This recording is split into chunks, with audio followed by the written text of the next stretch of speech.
Приветствую, вы смотрите канал Custom Mod, и сегодня я расскажу о корпусе Flex объемом 3,99 литра.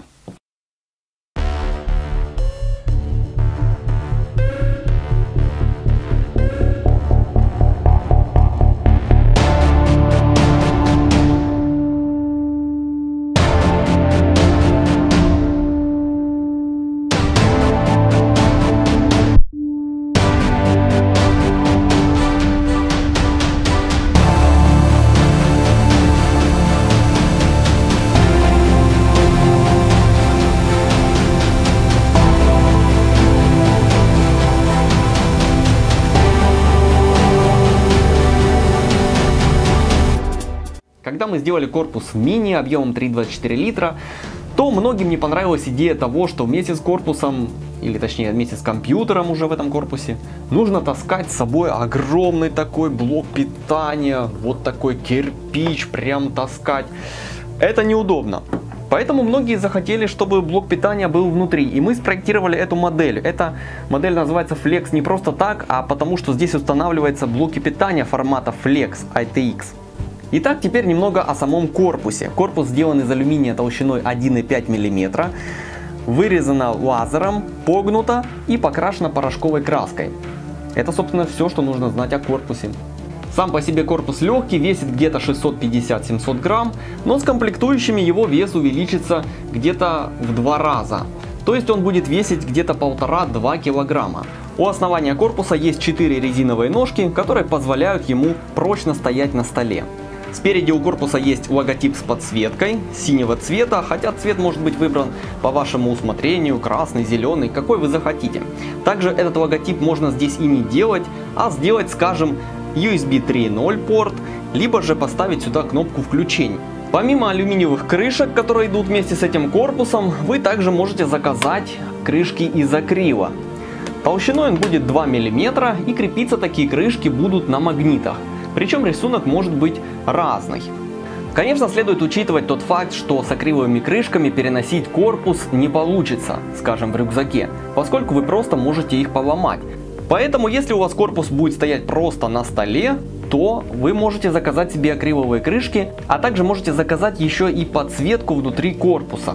В данном случае в нашем прототипе стоит подсветка RGB, но даже не просто RGB, а такая вот радужная. Итак, это корпус объемом всего 4 литра. Размеры у него 220 на 180 на 100 мм. Вся конструкция собрана либо на заклепках, либо на винтах, поэтому переживать о том, что что-то там отвалится или поломается, особо не приходится. Но все же лучше быть аккуратным, чтобы, скажем, случайно не помять какие-то из панелей этого корпуса, поскольку все-таки он алюминиевый, а не из титана. Итак, начнем мы с комплектующих. Материнская плата здесь формата Mini ITX. Если кто не знает, размером 170 на 170 мм. Это одна из самых маленьких материнских плат, на которой можно установить другие стандартные комплектующие, такие как оперативная память, обычная ПК-шная, или там кулер. И поскольку места здесь не так много для установки какого-либо кулера, то стоит обращать внимание на то, какой кулер вы выбираете при покупке. Он должен быть не больше, чем 39 мм. Подойдет такой кулер, как Noctua L9i, хотя он и достаточно дорогой. Можно подыскать ему замену. Взять что-то, скажем, вот Silverstone или Zalman. Также можно поискать и более дешевые кулеры. И, собственно, они будут справляться даже с процессорами, тепловыделения которых составляет 65 Вт. А это уже i7 6700. Какая видеокарта сюда подойдет? Если вы хотите прям топовое решение, то на сегодняшний день это GTX 1070 в исполнении от Gigabyte. Она идеальна и по высоте, и по длине. И хотя здесь у меня кнопка включения расположена вверху, а это будет мешать установке высоких видеокарт, таких как GTX 1070 от Gigabyte, то в ревизии 1 кнопка включения будет расположена по умолчанию внизу под видеокартой. Если же вы хотите, вы можете в форме заказа в комментарии указать, чтобы кнопку включения вам расположили спереди. Также, если вы перейдете по ссылочке под этим видео на форум, то вы сможете увидеть полный список поддерживаемых видеокарт, которые сюда можно установить. В комплекте вместе с этим корпусом мы продаем еще и Razer шлейф, который позволяет подключить непосредственно видеокарту в таком положении. То есть вам не нужно уже бегать, искать, где же там этот Razer шлейф, какой нужен длины, будет ли или не будет он работать. Здесь идет качественный шлейф, который не будет урезать вам FPS, все будет работать идеально. Оперативную память тоже стоит выбирать с учетом ее размера. Идеальным решением будет оперативная память с планками без радиаторов, как собственно в нашем случае. Хотя также можно взять и с радиаторами, но такими, знаете, низкопрофильными.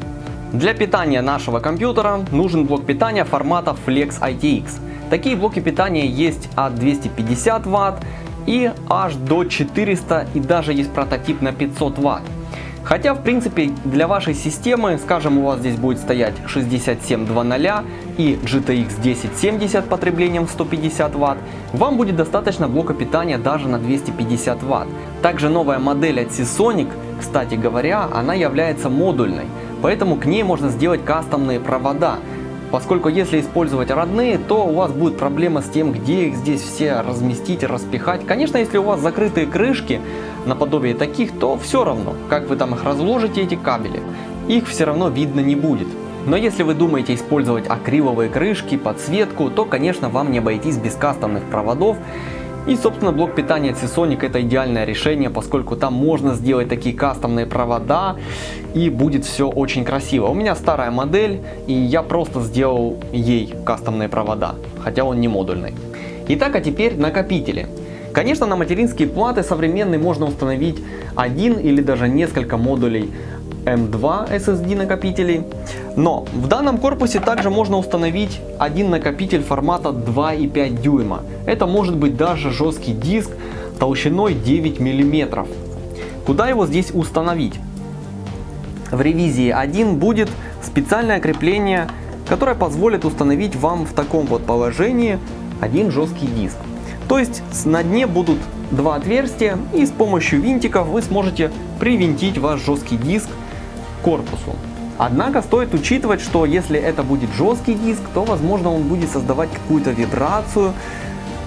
Поэтому лучше всего установить SSD накопитель на это место. Также в данном месте накопитель не будет препятствовать охлаждению других компонентов, поскольку он не препятствует воздушному потоку. Также для некоторых из вас будет полезным установка пылевых фильтров, особенно если вы живете в пыльном городе, или у вас много пыли, или вы просто не любите частенько залазить внутрь, чтобы чистить компьютер, то вы можете заказать вместе с корпусом и пылевые фильтры. Один из таких фильтров это DustEnd J1. Фильтр очень тонкий, всего 1 мм в толщине. Он имеет клеющуюся основу, его можно наклеить на крышку. Если вы заказываете корпус с такими фильтрами, то они уже будут наклеены и приедет к вам вот в таком положении. И хотя этот фильтр достаточно тонкий и пропускает большое количество воздушного потока, он очень эффективно задерживает пыль. Что же делать, когда пыль налипнет на этот фильтр? Такие крышки с фильтрами можно просто пропылесосить. Также можно их помыть. После того, как этот фильтр вы помоете, его можно легко потом назад приклеить и использовать дальше. Фильтр, конечно, будет не только на крышках, но и будет наклеен сверху, снизу, везде, где есть какие-то вентиляционные отверстия. В заключение хотелось бы сказать, что компьютер, собранный в таком маленьком корпусе, может как украшать ваш рабочий стол, так и его можно удобно брать с собой, скажем, в путешествие. Огромное спасибо за то, что смотрели этот ролик до конца. Подписывайтесь на наши странички, ВКонтакт, Facebook, Instagram. Все ссылочки есть в описании под этим видео. Также я там оставлю ссылочку на заказ этого корпуса.